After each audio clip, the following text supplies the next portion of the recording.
Okay, welcome back guys. एक के बाद एक लगातार चीजें बदलती जा रही है दुनिया भर के मार्केट्स के अंदर। क्रिप्टो मार्केट के लिए स्पेशली अगर हम बात करें तो जियोपॉलिटिक्स का बहुत ही बुरा प्रभाव देखने को मिल रहा है, क्योंकि जहां एक तरफ सीज फायर हुआ, बिटकॉइन उस समय पर $64,000 के आसपास देखने को मिल रहा था और कोई भी आई कोट कोई भी रिकवरी देखने को नहीं मिली है। तो ये बहुत ही ज्यादा क्रिटिकल सिचुएशन चल रही है मार्केट में, जहां पर एक तरफ रिस्कियर एसेट्स है और दूसरी तरफ है सेफ हेवंस। वहीं पर जहां एक तरफ है जियोपॉलिटिक्स तो दूसरी तरफ है मैक्रो लिक्विडिटी।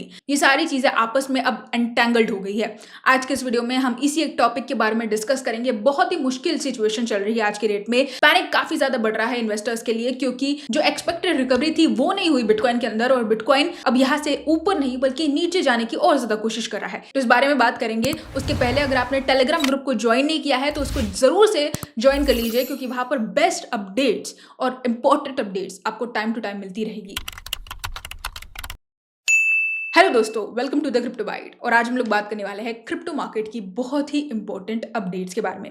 सबसे पहले यहाँ पर हम बात करेंगे कि पिछले 4 दिन के अंदर हुआ क्या है, किस तरह से चीजें बदली है। तो सबसे पहले यहाँ पर बिटकॉइन हमें कहाँ देखने को मिला, तो $64,000 के आसपास हमें हॉवर करता दिखाई दिया बिटकॉइन। और इसके अलावा मैसिव लिक्विडेशन भी हमें देखने को मिले हैं। शॉर्ट लिक्विडेशन ये थी जो कि बहुत बुरी तरह से ट्रिगर होती दिखाई दी। आज हम बात करने वाले हैं ट्रम्प के इंपॉर्टेंट स्टेटमेंट्स के बारे में, रीजनल कॉन्फ्लिक्ट डेवलपमेंट्स के बारे में, इंस्टीट्यूशनल कैपिटल फ्लो के बारे में, लिक्विडेशंस के बारे में और मोस्ट इंपोर्टेंटली लेजिस्लेटिव मूव्स के बारे में। तो सबसे पहले हम आते हैं यहाँ पर जियोपॉलिटिक्स के ऊपर। जियोपॉलिटिक्स और वॉर की अगर हम बात करें तो पिछले 96 आवर्स के अंदर बहुत सारी चीजें हमें देखने को मिली। सबसे पहले तो हुआ सीज फायर। अभी तक जियोपॉलिटिक्स के अंदर यूएस मिलिट्री पोजिशनिंग और फॉरेन पॉलिसी स्टेटमेंट्स, इन दोनों चीजों ने बहुत बड़ी बड़ी हेडलाइंस बनाई। क्यों? क्योंकि यहाँ पर सीज फायर की अपडेट्स आ रही थी और वो सीज फायर हमें क्लियरली होता हुआ दिखाई दिया। दोनों देशों की तरफ से जो मिलिट्री स्ट्राइक्स थी वो पॉज हो चुकी है। स्ट्रेटेजिक पॉज हमें देखने को मिला है पूरी तरह से मिडिल ईस्ट के अंदर, और इसके अलावा डिप्लोमेटिक टॉक्स भी होते दिखाई दे रहे हैं। इसका असर क्या पड़ने वाला था क्रिप्टो मार्केट पर? सीधी सी बात है, रिस्कियर एसेट्स ने एक लंबी सांस ली, ब्रीद किया। लेकिन अगर हम बात करें एक रिकवरी की तो वो हमें देखने को नहीं मिली। यहाँ पर क्लियरली बिटकॉइन ने बैक किया $64,500 के आसपास। $500 का जंप बस। इन टोटल $26 मिलियन के टोटल लिक्विडेशन हमें देखने को मिले हैं, और ये बिल्कुल एक्सपेक्टेड नहीं था। रही बात यहाँ पर पोस्ट की, ट्वीट्स की, कम्युनिटी क्वेश्चंस की और लिक्विडेशन हीट मैप्स की, तो सबसे बड़ा सवाल यहाँ पर पूछा जा रहा है कि is bitcoin losing its status as digital gold? Digital gold की तरह बिटकॉइन को अभी तक कंसिडर किया जा रहा था। जब से डोनाल्ड ट्रंप प्रेसिडेंट बने तो ये हाइप काफी ज्यादा बढ़ गई। लेकिन अब क्या हो रहा है, जब से बिटकॉइन अपना रेलेवेंस थोड़ा सा कम कर दिया है, इसको डिजिटल एसेट की तरह पोजीशन किया जाना ही कम कर दिया गया है। यहाँ पर आंसर बिल्कुल इसका साफ है कि नहीं। अभी के टाइम पर बिटकॉइन का सबसे बड़ा कॉम्पिटिटर टेक सेक्टर है। क्यों? क्योंकि यहाँ पर स्पेसएक्स ने अपना आईपीओ लॉन्च कर दिया। इसके अलावा भी काफी सारे ऐसे आईपीओस है जो बिटकॉइन को टक्कर दे रहे हैं टेक सेक्टर के अंदर।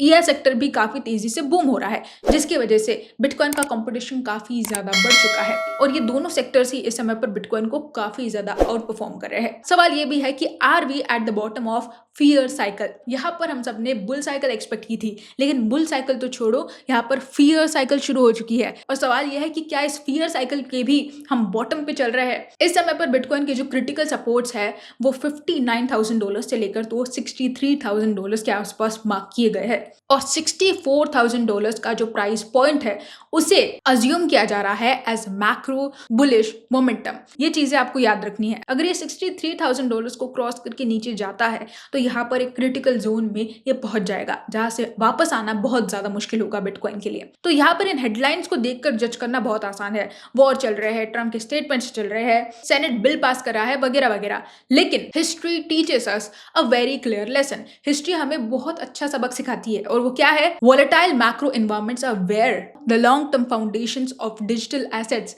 Are forged. क्रिप्टो पैदा ही हुआ था क्राइसिस के अंदर, 2008 के क्राइसिस के अंदर, जब रिसेशन आ गया था, जब इलॉन मस्क के साथ साथ बाकी कितने सारे एंटरप्रेन्योर्स की कंपनी डूब रही थी। इसे प्रिसाइजली डिजाइन इसीलिए ही किया गया था, एक ऐसे वर्ल्ड के लिए जहां पर सॉवरेन डेब्ट्स एस्केलेट हो, जियोपॉलिटिकल अलायंसेस फ्रेगमेंट हो, और उस वर्ल्ड के लिए जहां पर अगर traditional financial system turbulence face करे, डगमगा जाए, तो उस समय पर कोई अगर मार्केट स्ट्रॉन्ग और स्टडी खड़ा हो तो वो होगा क्रिप्टो मार्केट। और वही चीज हमें देखने को मिल रही है ऐसी सिचुएशंस में जहां पर ऑलमोस्ट बड़ी बड़ी कंपनीज कोलैप्स कर गई है, वहीं पर डिजिटल एसेट हमारे क्रिप्टो फ्रेमवर्क स्टडी खड़ा हुआ है। तो ये एक शॉर्ट टर्म नॉइस है जो आई है और चली जाएगी, लेकिन हमारा focus clearly long term vision पर होना चाहिए। आई होप मेरा ये ब्रेकडाउन आपको वैल्यूएबल लगा हो। अगर आपको थोड़ी भी हेल्प की है तो आप इस वीडियो को लाइक कर सकते हैं, चैनल को सब्सक्राइब करके रखिए ताकि आपको ऐसा ही ब्रेकडाउन, ऐसा ही एनालिसिस मिलता रहे क्रिप्टो मार्केट के ऊपर, ताकि आपको क्लियरली समझ में आए कि मार्केट में बैकएंड के अंदर हर एक चीज आखिर हो क्यों रही है और चल क्या रहा है। ट्रेडर्स की जहां तक मैं बात करूं तो बहुत से लोगों को एक सेफर एक्सचेंज ढूंढने में बहुत ज्यादा दिक्कत होती है और यहीं पर आ जाता है Pi42, जो कि इंडिया का लीडिंग क्रिप्टो एक्सचेंज है, FNO एक्सचेंज, जहां आप ट्रेड कर सकते हैं BTC, Ethereum and Solana with INR pairs. Futures and options में भी आप ट्रेड कर सकते हैं विद लगभग 150x तक का लेवरेज। करंटली ये FIU रजिस्टर्ड है, इसलिए आपको कोई भी दिक्कत यहाँ पर फेस नहीं करनी पड़ेगी as compare to other crypto exchanges. रही बात यहाँ पर सपोर्ट की, तो 24/7 सपोर्ट आपके लिए अवेलेबल है। यहाँ पर 700+ INR एंड USDT पेयर्स आपको मिल जाते हैं। स्पीड वाइज, परफॉर्मेंस वाइज काफी ज्यादा अच्छा रहा है इसका एक्सपीरियंस मेरे लिए।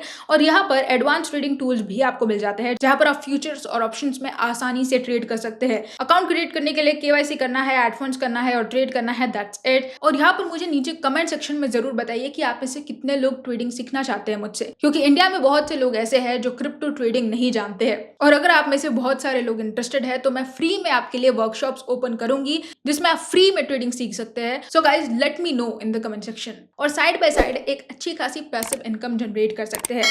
दोस्तों, आज के लिए बस इतना ही। कल फिर मिलेंगे क्रिप्टो के नई अपडेट्स के साथ। तब तक के लिए एंजॉय द मार्केट।